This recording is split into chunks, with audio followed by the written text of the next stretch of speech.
Berman.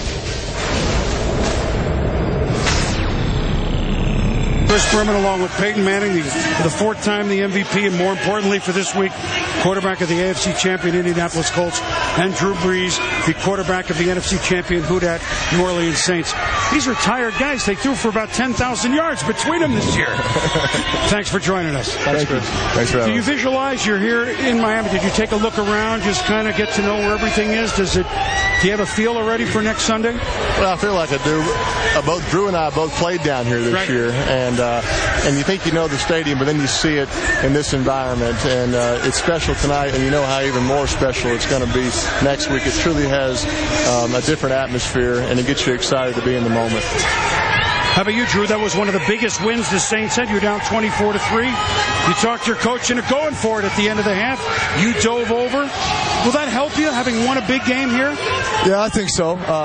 Certainly when we were coming here, knowing that this was going to be the Super Bowl site, we all talked about, hey guys, let's visualize being here in February. And sure enough, we came up with a big win there, and we felt that locker room atmosphere after the game and said, hey, we'd love to be back here and feel that feeling again.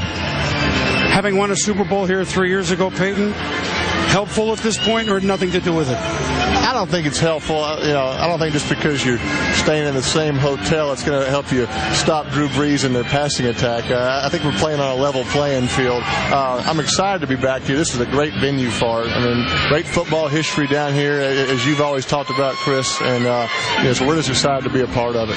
Let's talk about a city you both love, and that would be New Orleans. What's it been like this week, Drew? It's been crazy. It's been nuts. The Who Dat Nation's been waiting for this for a long time. It's a 42-year history, and I'm just glad that we were able to give it to them. If you give it to them one more time, what will it be like? Can you even describe what that might be in the city? The euphoria. Obviously, we've come this far, and certainly our goal is not just to win the NFC championship. It's to come here and be Super Bowl champions. And obviously, we've got a huge task and challenge ahead of us, and just can't wait for the game. Peyton, put in your words, you know what this city, I mean, you grew up there.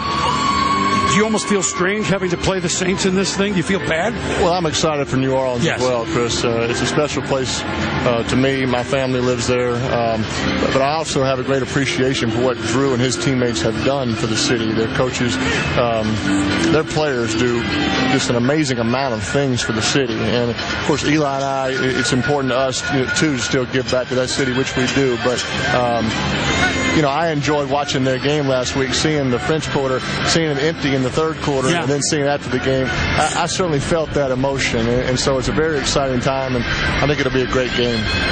Now, your dad, Archie, obviously said, well, I'm rooting for my son, the Colts. Did you have to politic him, though, after all his years there? No, I don't think so. Obviously, certainly the New Orleans Saints are special to my dad. He's been a part of that organization as a player, as a radio commentator, as an ex-player for 39 years now.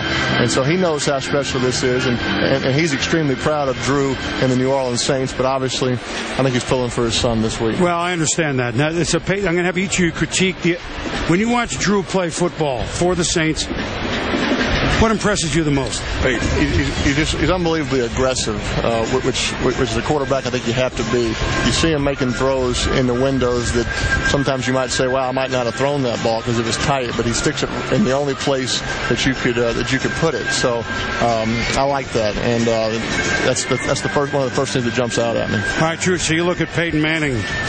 What do you see? What jumps out at you? I mean, really so many things, but I'd have to say just obviously his command of that offense and of that huddle, and it seems like no matter who they plug into the mix that, things don't ever stop. It doesn't skip a beat, and obviously he's the guy who runs the show, and he's able to spread it around, and, they're fun to watch on film. Obviously, it's an impressive offense, and he's one of the best of all time.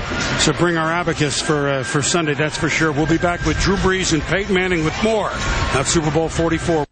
You get a little now, another helping in a bit. Peyton Manning, Drew Brees resume talking football with Boomer. That's coming up on SportsCenter. Stay with us.